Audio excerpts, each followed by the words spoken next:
अस्सलाम वालेकुम। कैसे हैं आप लोग? उम्मीद करते हैं आप लोग ठीक होंगे। आज हमारा जो टॉपिक है बहुत ही इंपॉर्टेंट टॉपिक है for class 12, that is the electric dipole and electric field due to dipole. तो सबसे पहले हम समझते हैं what is an electric dipole. ये डाइपोल जो इलेक्ट्रिक डाइपोल जो है ये होता क्या है? तो सिंपली क्या है, इलेक्ट्रिक डाइपोल क्या होता है? It is a system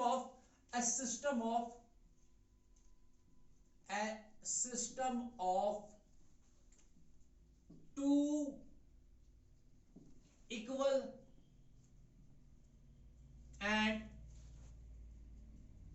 opposite charges. A system of two equal and opposite charges, यानी कि इक्वल, उनका मैग्नीट्यूड क्या होना चाहिए? सेम, इक्वल होना चाहिए, और उनका नेचर वो अपोजिट होना चाहिए। both should have same magnitude and they should have opposite polarity, यानी कि एक नेगेटिव होनी चाहिए, एक पॉजिटिव, अगर पॉजिटिव चार्ज होनी चाहिए। अगर हमारे पास दो चार्जेस है लाइक -5 माइक्रोकूलम एंड +5 माइक्रोकूलम, ठीक है ना, तो ये it will make an electric dipole. तो a system of two equal and opposite charges separated by a small distance, separated by a small distance, ठीक है, तो this is called an electric dipole. इसको हम क्या कहते हैं? It is called electric. एक सिस्टम हमने लिया, negative charge -q, positive charge +q, और उनके बीच में एक छोटी सी डिस्टेंस है जिसको हम रिप्रेजेंट करते हैं by 2a। So this system is called an electric dipole. ठीक, फॉर एग्जांपल अगर आपके पास एक चार्ज है, यहां पे देखेंगे आप, we will take a system like -5 microcoulomb and +5 microcoulomb, और इनके बीच की डिस्टेंस को हम रिप्रेजेंट करेंगे फॉर एग्जांपल 10 सेंटीमीटर से, ठीक है ना, तो this will make an electric dipole. अब ये जो distance between the two charges है, it is called dipole length. ये कुछ डेफिनेशंस है जो कि हमें यूज करनी है, जो कि आपको सब पता होने चाहिए। डेफिनेशन एक है, it is called dipole length. क्या? Dipole length. और डाइपोल लेंथ क्या होती है? जिसको हम रिप्रेजेंट करते हैं 2a से, याद रखना। The dipole length which is represented by 2a, it is defined as the distance between the two charges। जो हम एक डाइपोल में दो चार्जेस ले रहे हैं, उनके बीच में जो डिस्टेंस होगी उसको हम कहते हैं डाइपोल लेंथ। और डाइपोल लेंथ जो है किससे रिप्रेजेंट करेंगे? 2a से। और ये 2a जो है इट इज ए वेक्टर। ये जो डाइपोल लेंथ है इट इज ए वेक्टर, याद रखना। ये एक वेक्टर क्वांटिटी है और इसकी डायरेक्शन होती है फ्रॉम नेगेटिव चार्ज, यानी कि -q to +q, from negative charge to positive charge. Dipole length जो है it is represented by 2a and it is defined as the distance between the two charges. It is a vector quantity. Its direction is from -q to +q, यानी कि negative charge से positive charge तक। तो अब ये length है, तो obviously इसका यूनिट जो होगा, डाइपोल लेंथ का यूनिट जो होगा इट इज मीटर। इसका ऐसा यूनिट क्या होगा? मीटर। तो अगर आपको कभी कोई न्यूमेरिकल आती है जिसमें कि आपको ये डाइपोल लेंथ का यूज करना पड़े, तो आपको ये वहां पे अगर वो सेंटीमीटर में है या मिलीमीटर में है, आपको वो कन्वर्ट करनी पड़ेगी इनटू मीटर्स। ये होगी डाइपोल लेंथ। एक और इंपॉर्टेंट डेफिनेशन है, that is called dipole moment. That is called आप इसको नोट करेंगे, that is called dipole moment. तो डाइपोल मोमेंट क्या होता है? Dipole moment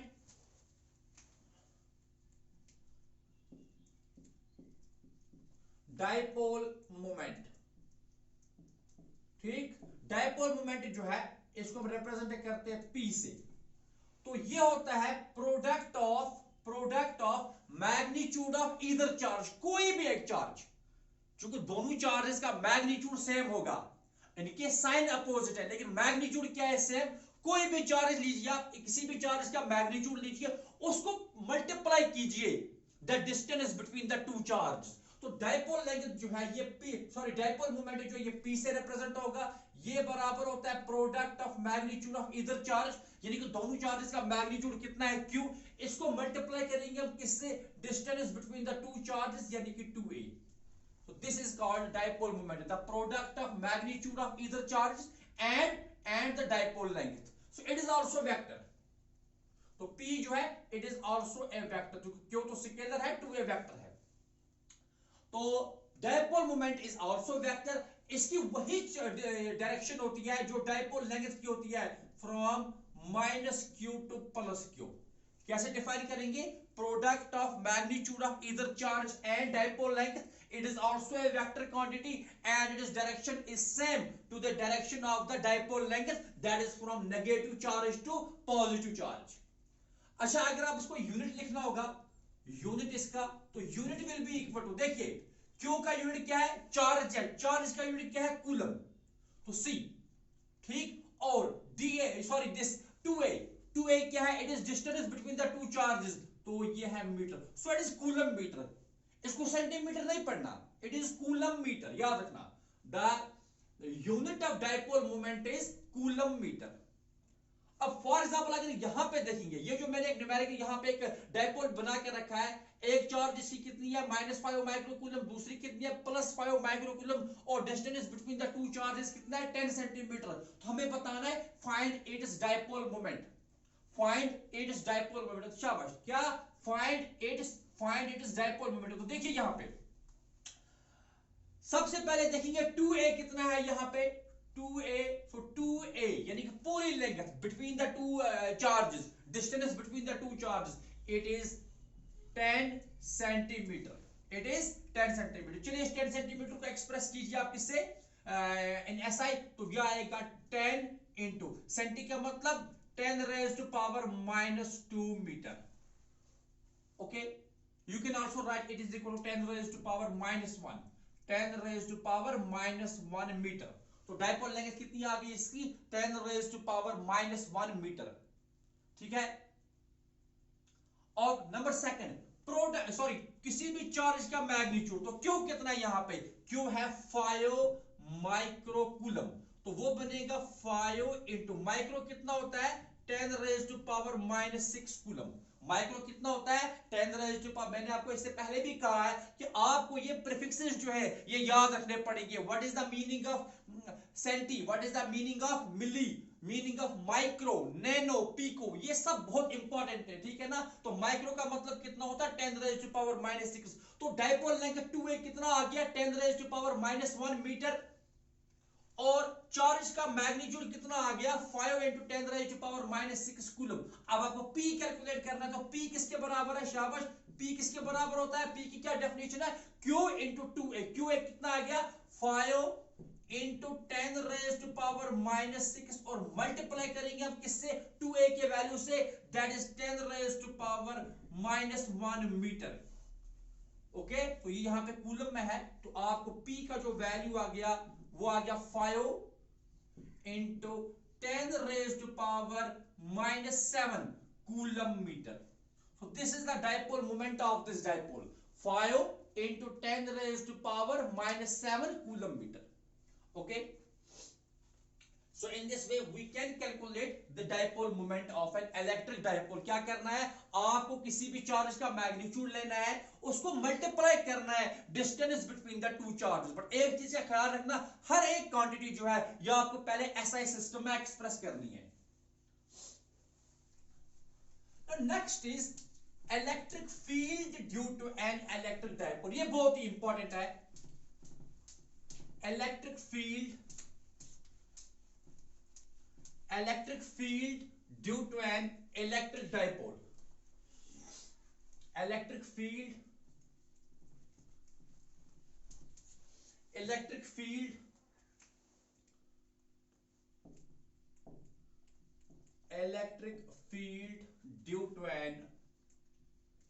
due to an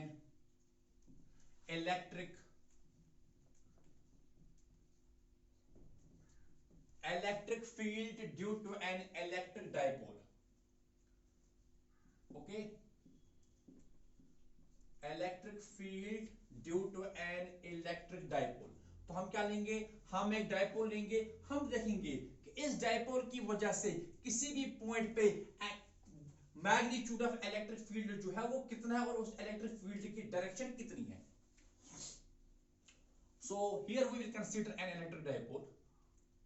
ये हमारे पास एक इलेक्ट्रिक डाइपोल है, ये पॉइंट ए, ये पॉइंट बी, और ए पे हम रखेंगे चार्ज माइनस क्यू और बी पे चार्ज हमारी है प्लस क्यू। ये हम एक पॉइंट ले रहे हैं O is the centre of dipole, O is the centre of dipole. अब हमें देखना है इस डाइपोल की वजह से इलेक्ट्रिक फील्ड कितना है किसी भी पॉइंट पे। तो हम जो जो जो इलेक्ट्रिक फील्ड कैलकुलेट करते हैं दो पॉइंट्स पे, एक पॉइंट हमारा होता है that is along the axis of this dipole, along the axis of this dipole, that is called axial line. For example, हम एक पॉइंट यहां पे सेलेक्ट करेंगे, for example this is point P, ये हमारे पास क्या है, ये एक पॉइंट P है। ये जो पॉइंट P है it is at a distance of r from the centre O of dipole, और डाइपोल की जो लेंथ है वो कितनी है 2a। इसका मतलब है सेंटर से लेकर a तक की जो डिस्टेंस है कैपिटल A की वो स्मॉल a है, और ये वाली डिस्टेंस भी कितनी है, इट इज आल्सो स्मॉल है, so that overall distance is 2a। पूरी डिस्टेंस a और b में जो पूरी डिस्टेंस होती है वो क्या कहलाती है, that is called dipole length, और उसको 2a से रिप्रेजेंट करते हैं। किससे रिप्रेजेंट करते हैं, 2a से। अब इस 2a में से एक किसको मिल गया, AO, और दूसरा जो a है वो कहां से कहां तक होगा, O से लेकर B तक। सो ओवरऑल डिस्टेंस कितनी है, 2a। सो आप डायग्राम को ऐसे ही बनाएंगे, डायग्राम को ऐसे ही बनाएंगे, शाबाश। और कैसे स्टार्ट करेंगे, that let us consider an electric dipole, late us consider an electric dipole. देखिए एक बात का ख्याल रखना कि जब भी आप एग्जाम में ये क्वेश्चन का आंसर लिखते हो तो कभी भी डायरेक्टली इक्वेशन से स्टार्ट मत कीजिए। First you need to explain कि आपने डायग्राम में क्या मेंशन किया है। Let us consider an electric dipole consisting of charges minus Q at A and plus Q at B separated by a distance 2a। Okay, क्या बोला मैंने, let us consider an electric dipole consisting of charges minus Q at A and plus Q at B separated by distance 2a। अब हमने जो पहला case लिया है वो इलेक्ट्रिक फील्ड हमें कहां पे कैलकुलेट करना है, पहले हम कैलकुलेट करेंगे ऑन इट्स एक्सियल लाइन। क्या करेंगे, due to electric dipole on its axial line, on its axial, यानी कि एक्सिस पे एक पॉइंट हम ले रहे हैं, ऑन इट्स एक्सियल लाइन। ये हमारा पहला केस होगा, ठीक, on its axial line. So let P be a point, एक पॉइंट हम ले रहे हैं P, let P be a point at a distance r from the center of the dipole, let P be a point at a distance r from the center of the dipole where electric field is to be calculated, where electric field is to be calculated। तो हमने क्या किया, हमने एक point P choose किया जो कितनी दूर है, which is at a distance r from the center O of the dipole। अब ये पॉइंट P है। अब यहां पे देखिए इलेक्ट्रिक फील्ड एक पॉइंट चार्ज की वजह से, अगर हम एक चार्ज सिंगल चार्ज ले रहे हैं Q चार्ज किसी भी डिस्टेंस r पे, इसका जो इलेक्ट्रिक फील्ड होगा, यानी कि ये चार्ज Q है, अगर हम यहां पे पॉइंट ले रहे हैं point P which is at a distance r from this charge Q, तो electric field due to point charge की क्या एक्सप्रेशन है, KQ by r square। क्या एक्सप्रेशन है, KQ by r square, where K is Coulomb's constant, Q is the magnitude of the charge and r is the distance, और इनका square होता है। यही एक्सप्रेशन हम यहां पे यूज करेंगे। ना पॉइंट P जो है, पॉइंट P के ऊपर कितनी चार्जेस का इफेक्ट होगा, वेरी गुड, एक तो इस पॉजिटिव चार्ज का जो B पे है और एक इस नेगेटिव चार्ज का जो कहां पे है, A पे है। Now we will write that electric field at P due to charge plus Q at B, यानी कि हम लिखेंगे इलेक्ट्रिक फील्ड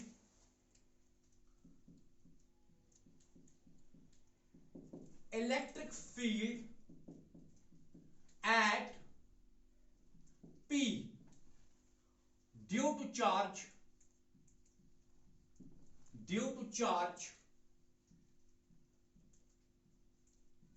plus Q। कौन सी चार्ज? Positive charge. इस फील्ड को हम नाम देंगे E1। क्या नाम देंगे? E1।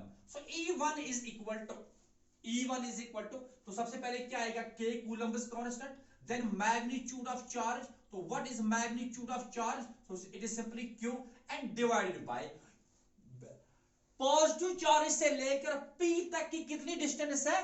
दैट इज, यहां क्या है B और यहां क्या है P। तो हम ऐसे लिखेंगे BP square. Okay, BP square. अब जरा हम देखेंगे ये जो B और P है ये किसके बराबर है? O से लेकर P तक की जो डिस्टेंस है वो R है, और O से लेकर B तक की डिस्टेंस है वो कितनी है? वो A है।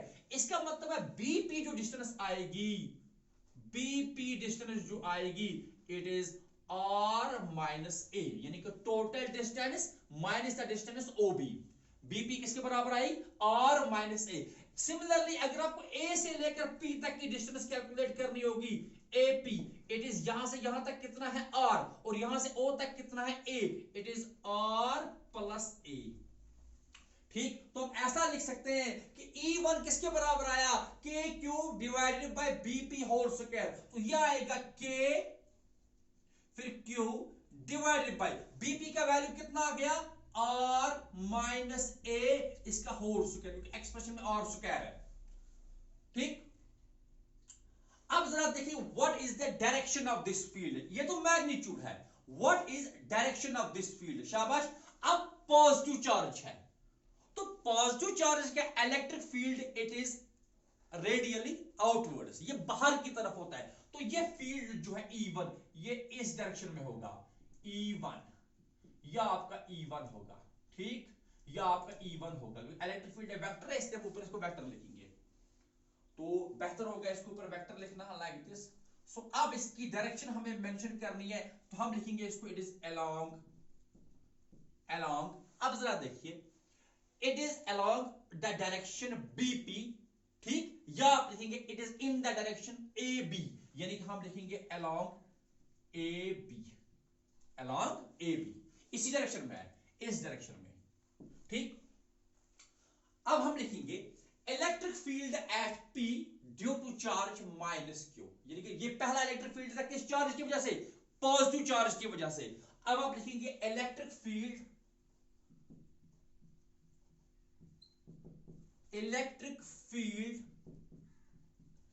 at P due to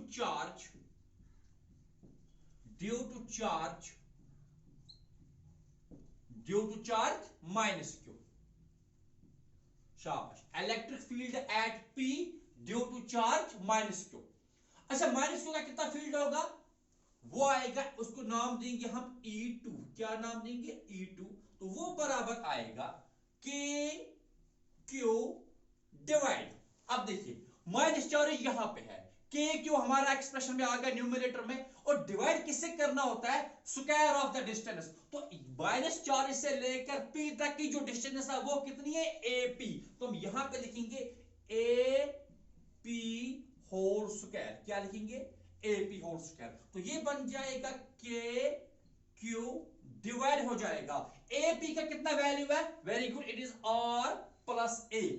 तो यहां पे हम लिखेंगे R plus A whole square. क्या लिखेंगे? R plus A whole square. ये इस चार्ज में क्या था डिनोमिनेटर में? R minus A whole square. किस फील्ड में? E1 में। फील्ड E2 में क्या आया? R plus A whole square. अब जरा इसकी डायरेक्शन देखिए, ये तो नेगेटिव चार्ज है, नेगेटिव चार्ज का फील्ड जो होता है it is towards the charge, यानी कि E2 इस डायरेक्शन में होगी, लाइक दिस, इस डायरेक्शन में। Now this is the direction of E2। E2 जो है it is towards the charge minus Q, और E1 जो है it is away from the charge plus Q। अब हम इसको यहां पे डायरेक्शन लिखेंगे हम, it is along BA, it is along BA। देखिए ये किस डायरेक्शन में था? फील्ड AB डायरेक्शन में E1, और E2 फील्ड किस डायरेक्शन में? B है, it is opposite to that.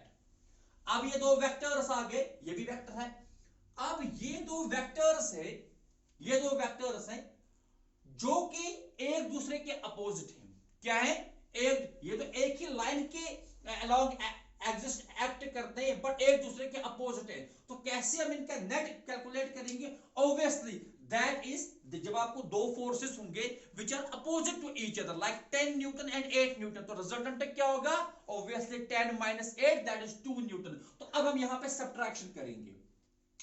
अब सवाल पैदा होता है, हमें तो इतना तो पता है, हमें या तो हमें लिखना पड़ेगा E1 माइनस E2 या तो लिखना पड़ेगा E2 माइनस E1, बट क्या लिखेंगे? अब यहां पे सोचेंगे हम, न्यूमरेटर इसके लिए भी k क्यों है, इसके लिए भी k क्यों है।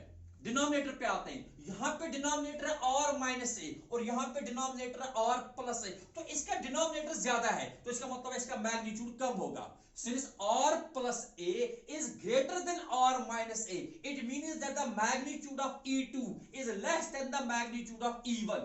E1 का मैग्नीट्यूड ज्यादा है। या आप ऐसे भी बता सकते हैं, चूंकि point P it is close to charge Q, तो ऑब्वियसली इसका फील्ड ज्यादा होगा, क्योंकि electric field due to a point charge जो है it varies inversely with the square of the distance. ये डिस्टेंस कम है, इसका फील्ड ज्यादा होगा, तो E1 is greater than E2। तो अब हम लिखेंगे net electric field at P। अब इसको नोट करेंगे, अब क्या लिखेंगे? Net electric field at P। net electric field at P.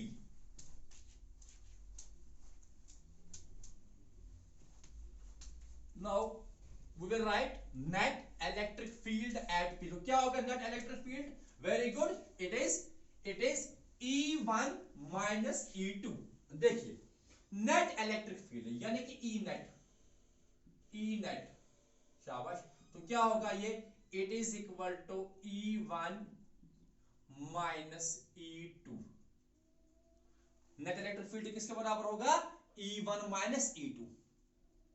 अच्छा, अब देखिए शाबाश, तो E net it is equal to, चलिए E1 का value K Q divided by R plus A whole square, तो माइनस हो जाएगा K Q divide by, sorry it is R minus A यहां पे है, तो डिवाइड हो जाएगा R प्लस ए होल स्क्वायर। अब हम इसको सॉल्व करेंगे, अब K Q दोनों में है तो we will take it common, तो it is equal to E net is equal to K Q common रखेंगे तो ब्रैकेट में क्या आएगा? 1 divided by R minus A whole square, फिर माइनस ये वाला minus 1 divided by R plus A whole square. ठीक है, तो अब इनको सॉल्व करेंगे, very simple. So we can write E net is equal to, शाबाश, E नेट किसके बराबर आ गया? सबसे पहले हम लिखेंगे K Q और ब्रैकेट में क्या आएगा? यहां पे देखिए R प्लस ए होल स्क्वायर यहां पे आ गया, तो यहां पे लिखेंगे R प्लस ए होल स्क्वायर और माइनस बीच में आ गया ऐसे, तो R माइनस ए होल स्क्वायर को 1 से मल्टीप्लाई हो जाएगा, तो यहां पे आ गया R माइनस ए होल स्क्वायर और डिवाइड हो जाएगा R माइनस ए होल स्क्वायर, R माइनस ए होल स्क्वायर और इंटू हो जाएगा R प्लस ए होल स्क्वायर। ठीक, E नेट किसके बराबर आ गया? E net is equal to K Q into R plus A whole square, इस 1 से मल्टीप्लाई होकर यहां पे आ गया, बीच में माइनस है तो R माइनस ए होल स्क्वायर इस 1 से मल्टीप्लाई होकर यहां पे आ जाएगा और इन दो का प्रोडक्ट R माइनस ए whole square into R plus ए होल स्क्वायर। तो अब हम यहां पे जो मैं इस एक्सप्रेशन को यहां पे लिखता हूं,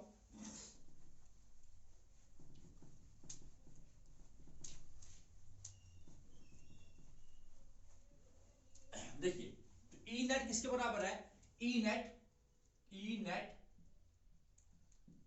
it is equal to K Q और यहां पे हमारे पास क्या है? पहले R प्लस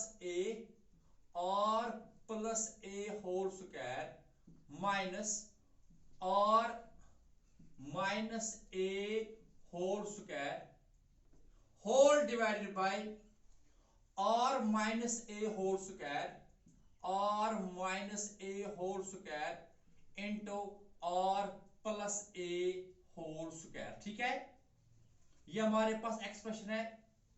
अब हम इसको फर्दर सॉल्व करेंगे तो आप देखेंगे न्यूमरेटर में हमारे पास क्या है, पहले आर प्लस ए होल स्क्वायर, फिर बीच में माइनस है आर माइनस ए होल स्क्वायर। तो इसके लिए हमें सिंपल एक आइडेंटिटी है। अगर आपको कहीं पे ऐसे होगा कि a plus b whole square minus a minus b whole square, तो ये होता है बराबर 4ab। ये हम यूज करेंगे। a plus b whole square minus a minus b whole square होता है 4ab। और यहां पे देखिए it is r minus a into r plus a. यहां पे हम ये आइडेंटिटी यूज करेंगे कि a minus b into a plus b, ये सारा बराबर होता है a square minus b square. अब चूंकि इधर भी स्क्वायर है यहां भी स्क्वायर है, इसलिए अगर हम इसको यहां पे स्क्वायर रखेंगे इसको भी स्क्वायर रखेंगे तो इसका होल स्क्वायर आएगा लाइक दिस, इसका होल स्क्वायर आएगा ए स्क्वायर माइनस बी स्क्वायर का होल स्क्वायर। ठीक, तो अब यहां पे हम यूज करेंगे यही चीज है। तो इट इज इक्वल टू सबसे पहले के फिर क्यू। अब इसके बदले क्या लिखेंगे, इस सारे के बदले न्यूमरेटर में इट इज 4ab आएगा आपको 4ab होल डिवाइडेड बाय, अब सॉरी अब ए भी नहीं लिखना है आपको लिखना है 4 और a 4, इट इज 4 और a और डिवाइड में लिखना है आपको, आप लिखेंगे r square minus a square whole square, r square minus a square whole square. So this E net it is equal to k q. अब यहां पे थोड़ा सा इसको और सॉल्व करेंगे। देखिए यह है 2r, यह है 4ra, तो हम इसको ऐसा लिख सकते हैं 2a इंटू 2r। ये क्यों लिखेंगे अभी आपको समझ आएगा ऐसा हमने क्यों किया। मैंने क्या किया, जो 4ra है इसको हमने लिखा 2a इंटू 2r, यानी कि 2 इंटू 2 इज 4 और साथ में ra divided by r square minus a square whole square, r square minus a square का होल स्क्वायर। अब हमें समझ आएगा कि ऐसा हमने इसको ब्रेक क्यों किया। देखिए आपको आएगा E net will be equal to, देखना ये जो 2a इंटू क्यू है, ये जो, चलिए पहले मैं ऐसा लिखता हूं, इस 2 को पहले लिखेंगे, इस 2 को हम पहले लिखेंगे 2, फिर साथ में के, ठीक, फिर साथ में क्यू इंटू ये वाला 2a इंटू आर। देखिए ऐसा मैंने किया, ये 2 हमने पहले लिखा, यहां पे 2, फिर ये k है, फिर q है, मल्टीप्लाई विद 2a है and this r, whole divided by आ गया r square minus a square whole square.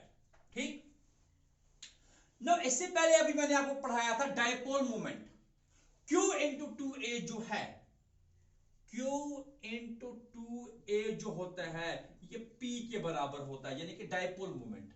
तो इसलिए हम ये जो q इंटू 2a है इसको किसके बराबर पुट करेंगे, we will put this q into 2a equal to dipole moment p, that is why हमने यहां पे स्प्लिट किया इसको। तो अब आप लिख सकते हो, कि आपको ई नेट जो है, ई नेट वो बराबर आ गया सबसे पहले 2, फिर k, ठीक, फिर आपको इस q इंटू 2a के बदले क्या लिखना है, p, फिर लिखना है r, होल डिवाइड करना है किससे, r square minus a square का होल स्क्वायर। किससे डिवाइड किया आपने, r square minus a square का होल स्क्वायर। ये देखिए 2k, फिर q इंटू 2a के बदले क्या लिखा हमने p, और साथ में ये वाला r, और divide by r square minus a square का whole square. So this is the net electric field at p। अगर आपको नेट इलेक्ट्रिक फील्ड कैलकुलेट करना है, so this is the net electric field. अब इसमें एक स्पेशल केस है, तो जनरली जो है electric field due to dipole जो है उसकी ये एक्सप्रेशन है, बट एक स्पेशल केस इसमें है, that is for short dipole. For short dipole अगर होगा, फॉर शॉर्ट डाइपोल आप लिखेंगे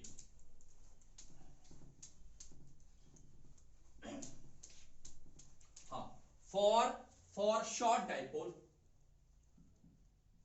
for short dipole, for short dipole का मतलब क्या है, जहां पे distance between the two charges बहुत स्मॉल है as compare to the distance of the point P from the centre of the dipole, यानी कि यहां पे जो होगा और जो होगा it is much greater than A। और क्या होगा, मच ग्रेटर देन A। तो ये A वाला जो पार्ट है ये नेग्लेक्ट होगा, तो आपको आएगा सिंपली ई नेट जो हो गया आपका वो बराबर आएगा 2k PR और डिवाइड हो जाएगा। अब ये तो नेग्लेक्ट हो गया, ए स्क्वायर तो नेग्लेक्ट हो गया, वहां पे क्या बच गया, आर स्क्वायर का होल स्क्वायर, तो it is r raise to power 4। तो यहां पे कैंसलेशन करेंगे और यहां पे बच जाएगा r raise to power 3। It is r divided by r raise to power 4, तो कैंसलेशन होगी तो वहां पे क्या बचेगा डिनोमिनेटर में, आर रेज टू पावर 3। तो अब आपको मिलेगी नेट इलेक्ट्रिक फील्ड जो है फॉर शॉर्ट डाइपोल, यानी कि E net for short dipole, उसकी एक्सप्रेशन आ गई 2kp और डिवाइड आएगा r raised to power 4, and this is the expression of electric field due to dipole on its axial line for short dipole। अगर exam में ऐसा question आता है तो वो कंप्लीट यहां तक लिखना पड़ेगा। ओके, अब इसमें एक चीज और ऐड करेंगे, that is the direction of the electric field. Net electric field की क्या डायरेक्शन है, देखिए E1 जो है उसकी डायरेक्शन क्या थी, अलोंग AB। E2 की डायरेक्शन क्या है, अलोंग BA। हमने सब्ट्रैक्ट किया, ज्यादा मैग्नीट्यूड किसका था, E1 का, तो नेट इलेक्ट्रिक फील्ड की डायरेक्शन भी क्या होगी, in the direction of E1। और वो किस डायरेक्शन में है, वो किस डायरेक्शन में, दैट इज अलोंग AB। याद रखना, जब दो वेक्टर्स एक दूसरे के अपोजिट होते हैं तो उनका जो नेट रिजल्टेंट जो होता है उसकी क्या कौन सी डायरेक्शन होती है, वो डायरेक्शन होती है जिस वेक्टर का ज्यादा मैग्नीट्यूड होगा। तो यहां पे E1 का मैग्नीट्यूड E2 से ज्यादा है, इसलिए नेट जो इलेक्ट्रिक फील्ड है इसकी डायरेक्शन किस डायरेक्शन में होगी, in the direction of E1। और वो कौन सी डायरेक्शन है, अलोंग AB, अलोंग AB। अब यहां पे देखिए, अगर हम देखेंगे डाइपोल जो है, डाइपोल मोमेंट जो है वो किस डायरेक्शन में है, that is also in the direction of AB। तो हम ऐसा भी कह सकते हैं कि ये जो है it is along P vector, यानी कि डाइपोल मोमेंट की डायरेक्शन में। तो वेक्टर फॉर्म में हम ये भी लिख सकते हैं, वेक्टर फॉर्म में कि आपको जो एक्सियल लाइन का इलेक्ट्रिक फील्ड होता है इसके लिए जो E नेट होता है it is 2k p vector divided by r cube. तो ये वेक्टर फॉर्म में है। अब यहां पे वेक्टर है और इस p के ऊपर भी वेक्टर है, यानी कि जो E नेट की डायरेक्शन है वो वही है जो किसकी है, p, यानी कि डाइपोल मोमेंट की। ठीक, तो आप देखिए दोनों वेक्टर्स इलेक्ट्रिक फील्ड भी और डाइपोल मोमेंट भी ये सेम डायरेक्शन में है। ये क्या है, they are in the same direction. तो हम ये कह सकते हैं द एंगल बिटवीन, ये एमसीक्यू पूछा जाता है आप कॉम्पिटिटिव एग्जाम में भी, आप इसको नोट करके रखेंगे कि the angle between electric field due to dipole on its axial line, the angle between electric field due to dipole on its axial line and the dipole moment is 0 degree. क्यों 0 degree, क्योंकि दोनों same direction में है, electric field भी in the direction of AB है, dipole moment भी along AB है, तो एंगल कितना आ गया, 0 डिग्री। यानी कि angle between E net and dipole moment P जो है वो 0 डिग्री है। ठीक है, तो यहां से आपको क्या मिलता है, जो एंगल आ गया, जो आपको एंगल आप इनको नोट करके रखेंगे, नोट करके रखिए आप, जो एंगल आ गया वो क्या आ गया, वो 0 डिग्री आ गया। यहां देखिए आप, शाबाश। तो आपको ई नेट पहले मैं यहां पे लिख के रखता हूं, ई नेट किसके बराबर है, शाबाश। तो ई नेट जो आपको मिल गया एक्शन लाइन पे, एक्शन लाइन, चलिए मैं ऐसा भी लिख सकते हैं कि ई एक्शन, ई एक्शन, शाबाश, it is equal to 2k p vector divided by r cube. अब सबसे पहले जो एंगल है, angle between E axial, angle between E axial and dipole moment यानी कि p vector is 0 degree. Angle कितना आ गया, 0 डिग्री, पहली बात। नंबर सेकंड, जो ई एक्सल है, देखिए ई एक्सल जो इलेक्ट्रिक फील्ड जो है it is directly proportional to dipole moment, यानी कि जितना ज्यादा इलेक्ट्रिक डायपोल का ये डायपोल मोमेंट होगा उतना ज्यादा इसका फील्ड होगा। और नंबर थर्ड जो है ई जो है it is inversely proportional to cube of the distance, ये इंपॉर्टेंट है, यानी कि electric field due to dipole जो होता है it varies inversely with the cube of distance. जो पॉइंट चार्ज का फील्ड है that varies inversely with the square of the distance, और डायपोल के लिए जो है electric field varies inversely with the cube of the distance. सो आज इस लेक्चर में हमने क्या सीखा कि what is an electric dipole and how we can derive, हमने क्या डिराइव किया, electric field due to dipole on it is axial line. So next lecture में we will derive the expression of electric field due to dipole on its equatorial line and torque acting on dipole.